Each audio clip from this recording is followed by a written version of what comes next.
Hi, everybody. Happy New Year. How's everyone today? Good. Good. We have some visitors in the back. Hi, welcome to the State Department. Hope you're all doing well. Where are you visiting from today? I'm from UVA. I'm a virtual intern. Oh, great. Yes. Well, welcome. Thank you. Virtual interns. Virtual intern. I didn't know we had those things. That means you can wear your pajamas and drink beer and work at the same time. Yes, ma'am. Yes. Okay. Well, welcome. Glad to have you. Happy 2018, everyone. Great to be back here with you again. Looking forward to working with you for another year. The United States, and this is what we'd like to start out with today would like to congratulate the people of Liberia and the President-elect Weha on the peaceful, well-executed final round of voting on December the 26th. Many people around the world know that the President-elect is one of Africa's most talented soccer stars, and we want to wish him much success in this new role, just as much success as he had during his playing days. We also would like to thank Vice President Joseph Boakai for his positive campaign and for his years of honorable service to Liberia. This election represents a milestone in Liberia's democracy. It marks the first peaceful transition from one democratically elected leader to another in over 70 years and further solidifies democratic trend in West Africa. The National Elections Commission managed an orderly, transparent elections process, while Liberia's political parties, security forces, civil society organizations played a critical role in ensuring a peaceful, fair, and credible contest. We remain committed to our long-standing partnership with Liberia and look forward to working with the President-elect to advance our mutual interests in expanding trade and economic growth, ensuring continued security, including combating terrorism, and promoting global health security. I know you have a lot of questions, so let's get started. Hi, Matt. Right. Hello. Happy New Year. Happy New Year. Thank you. Let's start with Iran. Okay. The ambassador of the United Nations just gave a press conference at which she said that the U.S. is calling for a emergency meeting of the Security Council on the situation in Iran. Can you explain exactly why? What would you like the Security Council to do or to say about the situation in Iran? Well, I think that many nations around the world are watching what is happening in Iran and watching it very closely. The United States is, certainly our allies and partners are France, Germany, the UK. You've heard a lot from them in recent days expressing their concerns, just like we've expressed our concerns about a crackdown on human rights. We are keeping an eye closely on that. That includes arresting people for peacefully protesting. So that is an area of major concern of ours, and I think that that is a concern of the United Nations. I don't want to get ahead of what might happen at the United Nations and what Ambassador Haley and her counterparts will be calling for, but I think it's an issue that the world shares a concern about, and that is the ability for people to be able to speak openly and freely without fear of imprisonment. In addition to that, the government had claimed that the JCPOA was basically the elixir, the fix for its economic problems. We have not seen that fix made. We have seen the economy stagnant there. In some situations, for some families, it has become worse than it was before. Many people there will complain that their paychecks have not been made, that they've not gotten a paycheck, that their paychecks are late, all of that. So people have a right to be concerned about the government's treatment of its citizenry, and so they're speaking out, and they're brave in doing so. Okay, well then, never mind about the UN. If you want to leave that to them as to what actually the Security Council will do. What is this administration in Washington? What is this administration doing? Well, I think we're watching the situation very closely. We are expressing our support, as we have many occasions before, for the Iranian people, understanding that it is brave, that they are courageous in speaking out publicly and forcefully. And these are folks who are, the working class. You're seeing this in many towns across the country, people going out at their own risk, at their own peril, speaking out about their concerns. And as Americans, we can all support the right of a freedom of expression, something we support, and we are watching them do just that. We're talking with our allies as they express their very same concerns about the situation there. When you say that you're watching it very closely, monitoring, as everyone knows quite well, the U.S. doesn't have an embassy in Iran, doesn't have any, at least no publicly known presence there. So how exactly are you following the situation? News, social media? Matt, this would go back to how we watch many nations when things are going on, especially when we don't have a presence there. We get our information from a variety of sources. Some of that can come from NGOs. Some of that can come from media reports. Obviously, that's a little more difficult right now because the government has clamped down not only on media, but as we've seen, social media too.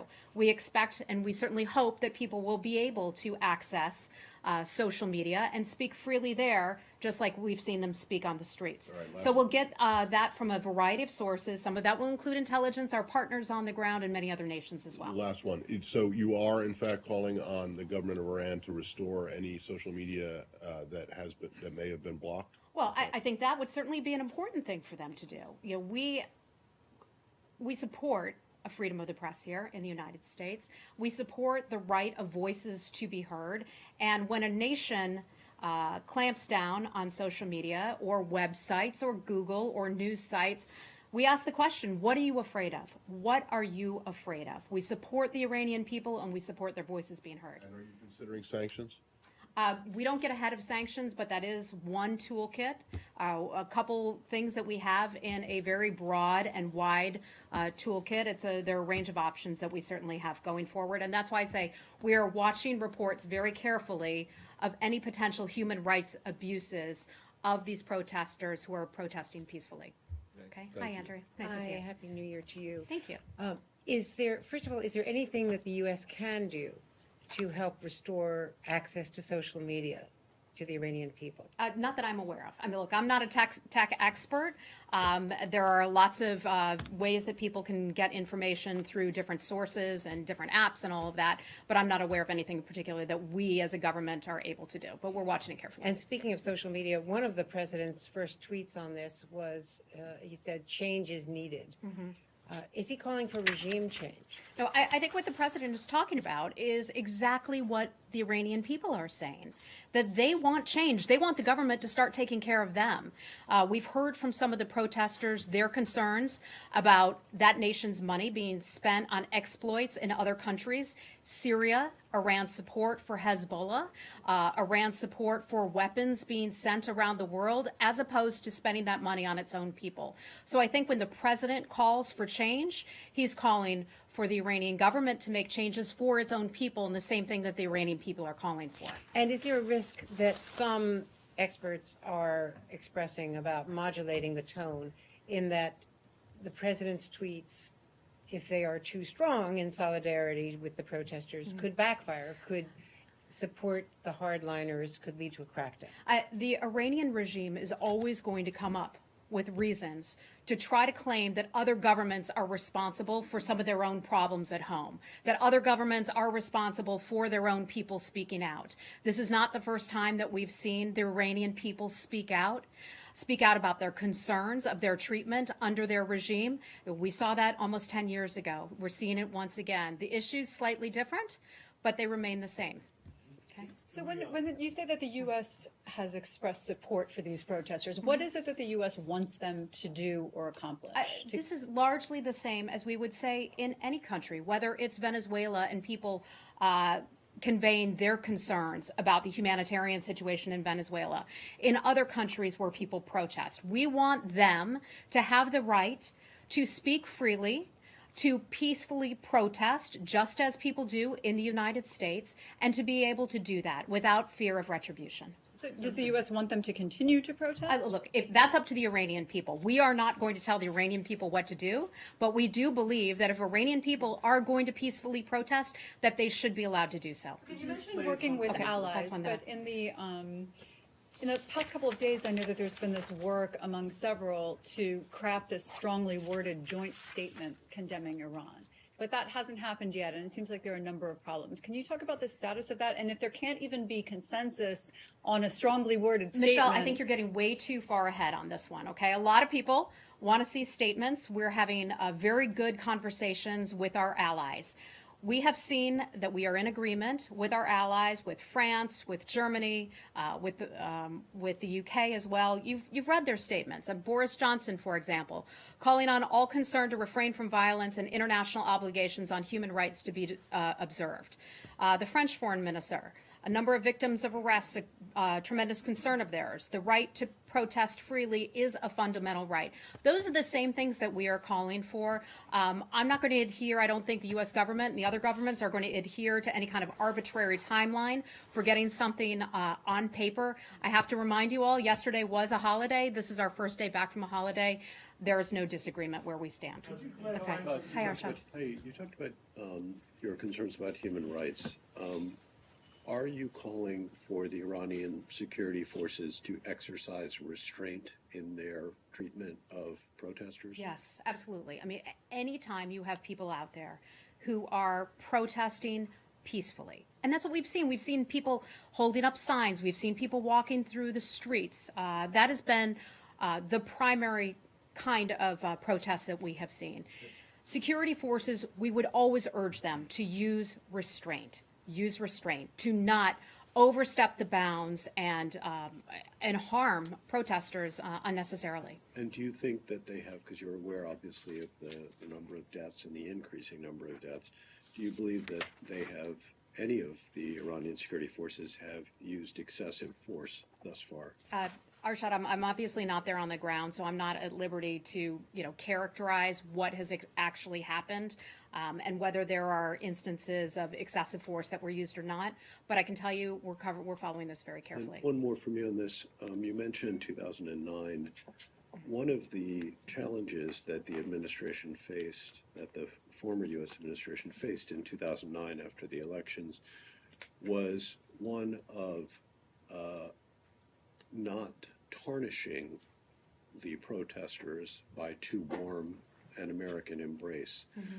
Do you see any concerns that in your statements of support for peaceful protest, you may in fact be hurting the protesters themselves by ginning up government opposition to them? And might it be better to be more restrained in your own comments? I think anytime you look at people who are protesting in any nation around the world, who are protesting because they want greater economic freedom, because they want to be paid on time, because they want their government to stop spending money on terrorism and start spending their money at home. Anytime that people are willing to stand up in the face of an oppressive regime and have that conversation publicly, despite the potential threat, despite potentially being thrown in jail, we ought to support them. That is the right thing to do. But to put this solely on America is not correct. You see France, you see the UK, you see Germany and other nations standing up to support those protesters. I'm not aware of any other place in the world where we would actually look at it and say, oh, United States, don't support those people. Don't support those people who want your encouragement. We hear from around the world, other countries. Venezuela is a perfect example.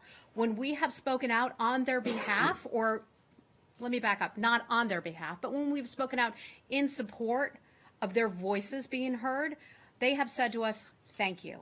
Thank you, United States. We appreciate that support. Hi, Barbara. You said that the nuclear agreement had not been the economic fix that the government said it would be, but many Iranians say part of the reason for that is because the Trump administration has thrown the certainty of the deal in doubt, and so that contributes to economic, confidence in the deal.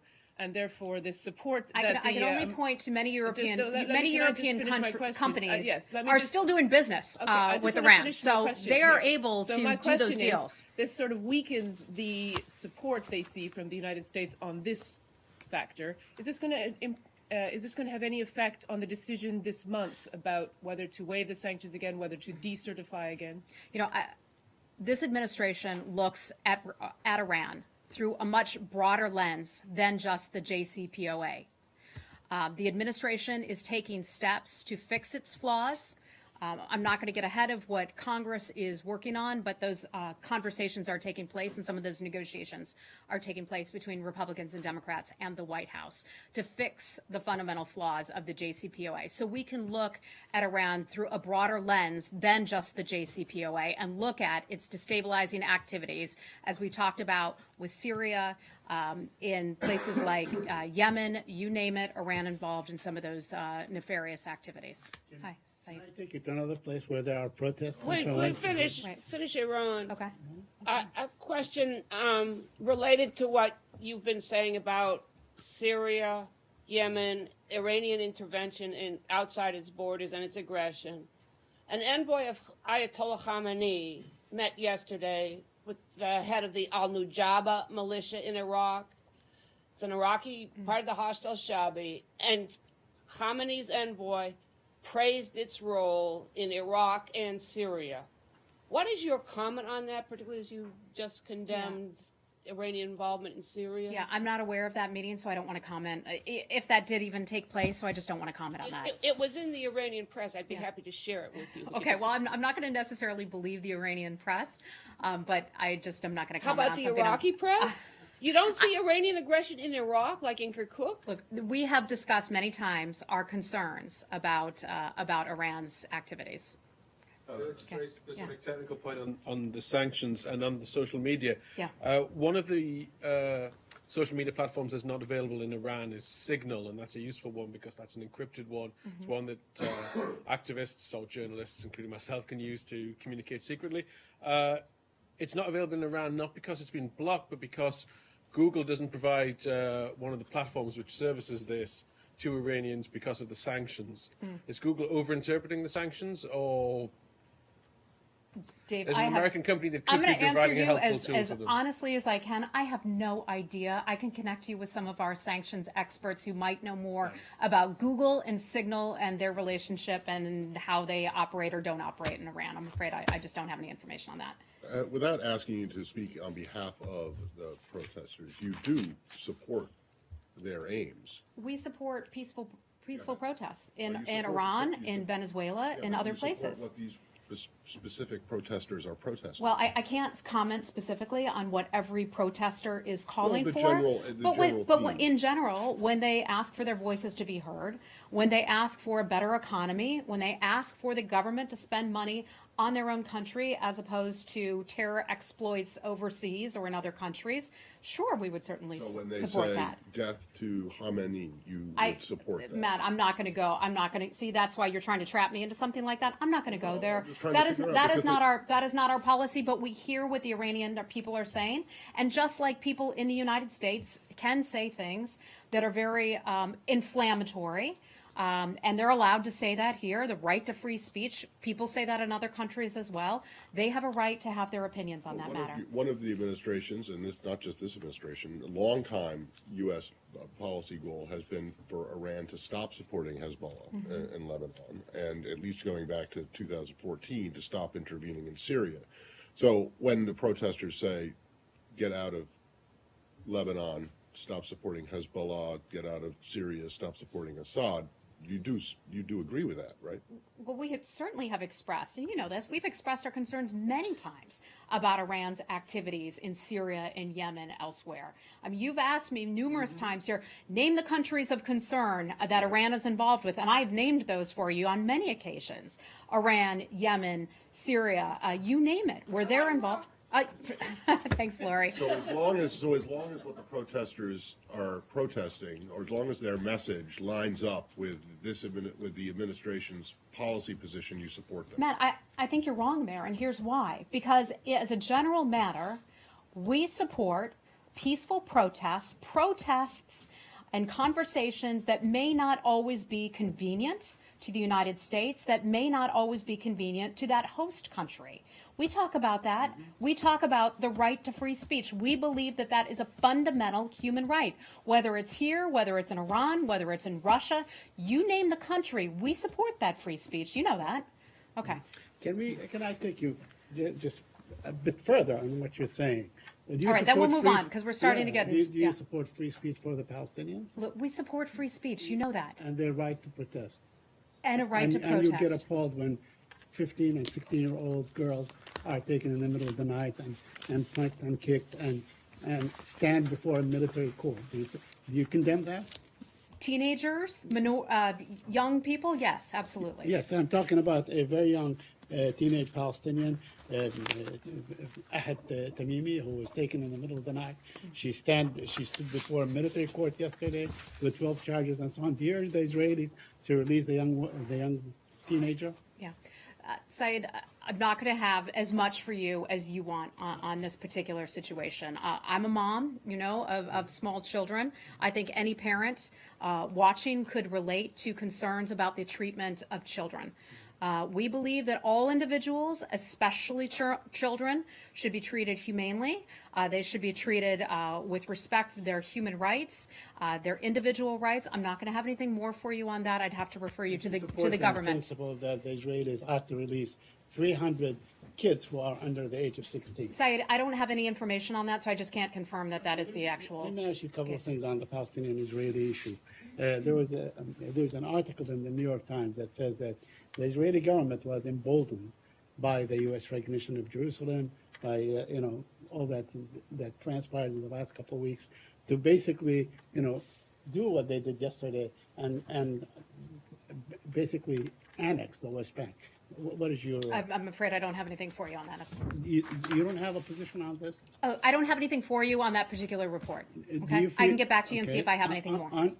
Also, there was a vote on Jerusalem and the Knesset, where they basically prevented any future government there was a bill to prohibit any future government from ceding any parts of Jerusalem, contrary to international agreements. Do you agree with that? I'm Are sorry. you aware of that? Restate that. Yes, I'm aware of that. Are you Knesset aware vote. of the Jerusalem vote and the Knesset? Yes, I am aware of That that. actually prohibits any future Israeli government from ceding any parts of Jerusalem? Okay. One of the most important things for this administration is to have peace talks between the various sides to get them to a place of peace. That has not changed. That position remains the same. And those conversations and those talks will continue. I'm not going to get ahead of some of those conversations. Okay, my last question on this. You believe that Jerusalem ought to be a final status issue as it's always been? We have always talked about final status negotiations and that being a part of the final status negotiation. Okay, let's move on. Well, hold on, just one more on this issue. It has to do with this report about the ambassador in Tel Aviv, who is reported to have wanted the administration to stop calling the West Bank occupied. Without getting into internal government deliberations, does the administration still believe that the West Bank is I occupied? can't confirm that conversation or what, Does the administration believe that the West Bank is occupied? I can only say that our position has not changed. Our position on that hasn't changed. Does that mean that you still regard the West Bank as being occupied? Matt, I can just tell you our position hasn't changed. I'm going to be very careful with the words because anything related to this region, as many others, is extremely sensitive. Our position has not changed, and I won't budge from that. Okay. At some point, it would be nice to find out exactly what that position is. You shouldn't be afraid, precisely because it is so sensitive. You shouldn't be afraid, unless you're embarrassed by what the policy is, not you personally, but whoever. You shouldn't be afraid to say what it is instead of just saying I don't think, it hasn't Matt, changed. as you have seen, when America speaks about a matter, it is taken very seriously. I know. And so that is why it's important for the United States to be careful with its words. And you may not get all the words that you were hoping to get, but I'm going to be careful with the words. Okay. Well, does that include tweeting stuff about Little Rocket Man and things like that? Matt, to be careful with your words, or fire and fury is going to rain down on North Korea. I'm not even going to go there, Matt. Okay. If you're saying that the position hasn't changed, why won't you just state the position? Michelle, the position hasn't changed. I'm not going there. Okay. You've got all. That's it on that. Okay. Let's move on. North Korea. Do you have any response to the idea of direct talks between North and South Korea that have been raised, given that there's the explicit idea that they would happen without preconditions, that they would just the South Koreans would be willing to talk about anything that North Korea wants to talk about? I can tell you this, that we are close allies with the Republic of Korea. If ROK wants to sit down and have a conversation with the DPRK, that is certainly their choice. We look forward to our participation in the. That certainly hasn't changed. Our policy hasn't changed. We are working toward a denuclearized Korean peninsula. Our policy remains the same. If the Republic of Korea and if the DPRK want to have a conversation, that's fine, but we aren't going to necessarily believe that Kim Jong-un is sincere and is credible in his talks. And did South Korea check with this administration before making that proposal? To North Korea? I'm not aware if they did or not. Okay. Anything else on North Korea? So will the U.S. be playing any sort of role if these border talks do happen? Well, that would be a hypothetical, but I highly doubt it. Okay. Hi, sir. Tell me your name again. Chiang, And you're from? Shenzhen Media Group. Okay. Nice to see you again. Nice to see you.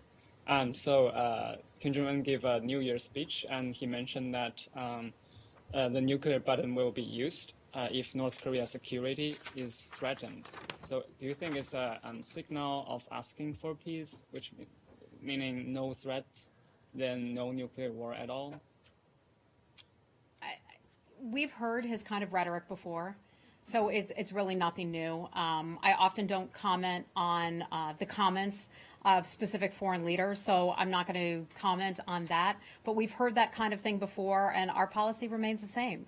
We remain committed to a denuclearized Korean peninsula, and we hope that at some point we can get there. Hey, Andrew. See, there's a policy you don't have a problem saying what it is, even if it hasn't changed, right? You get an eye roll. Hi.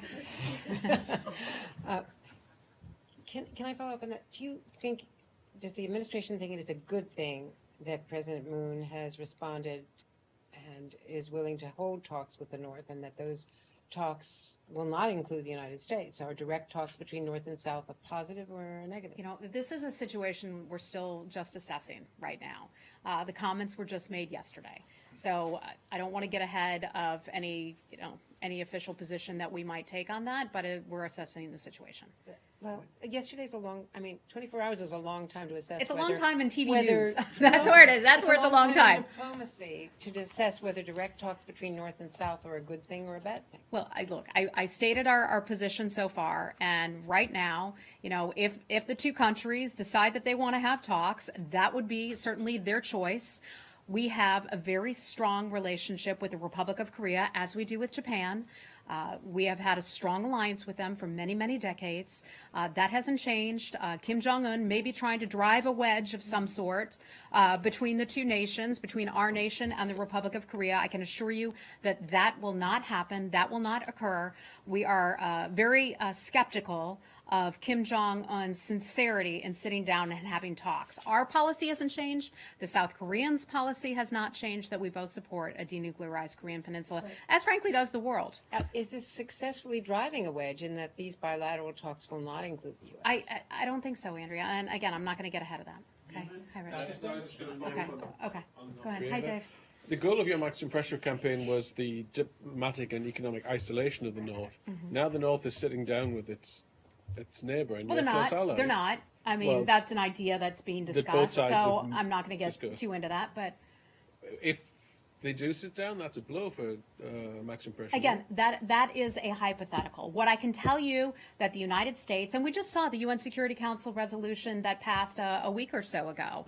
I'm losing track of time with the holiday, but the third unanimous UN Security Council resolution where countries agreed to sanction North Korea. Concerns about North Korea and concerns about the money and what it's doing and its activities of ballistic weapons and also advanced nuclear tests. So we're all on the same page. We're all still working toward and working forward with our maximum pressure campamping. Okay. On North Korea. Ambassador Haley said that your I forget exactly how she phrased it, hearing signals or suggestions that the North may be preparing for another ballistic missile test. Is that an ICBM test? I don't have any information on that. So you're not hearing those same signals? I don't have any information on that. Some of that may be an intelligence matter. She's an ambassador to the United Nations. I am not, so I'm not aware of any of that personally. Okay, so if now is not the time for the U.S. to be directly talking to North Korea, does that mean that it's not the right time for a U.S. ally like South Korea? I think I've answered that question. Okay. Anything else on North Korea? Okay, okay, okay, we'll go to Yemen. Yes. A couple of weeks ago, the United States called on the coalition led by Saudi Arabia to ease their blockade and their siege of ports and airports and so on. But the last week has seen an intensification in bombing and more civilian deaths and so on. I wonder where are you with that? Because that's been 2 weeks have passed, or more than that, since you called on the Saudis and the Arab coalition to ease their blockade. Yeah, so not only have we called on them to ease the blockade, we continue to call on them to be very judicious in their use of air power. Also, though, however, understanding that the Saudis, have a legitimate concern about their own security at home. So it's a delicate balance of sorts. You know, you and I have talked about this many times, that Yemen is an area that we are deeply concerned about. The medical crisis there, the humanitarian crisis there, the State Department, USAID, and others have put a lot of money, time, and resources into the problem there and into trying to improve the situation there. I'll check with some of our experts to see if I have anything more for you on that, though. Okay? Okay. Thanks, Dan. Heather, why did the administration choose this week to announce it's withholding aid from Pakistan? Actually, no, we didn't. That was an announcement that came out back in August. And for some reason, people got interested in it again, but that is not a new announcement that we would hold back on that money. What is the condition of the U.S.-Pakistan relationship right now, do you think? You know, Pakistan is an important partner. We have a lot of issues in that region. Pakistan knows that. We all know that. And we, try to work carefully together on some of those issues, but Pakistan, I don't want to say that Pakistan can do more, but Pakistan knows what it needs to do.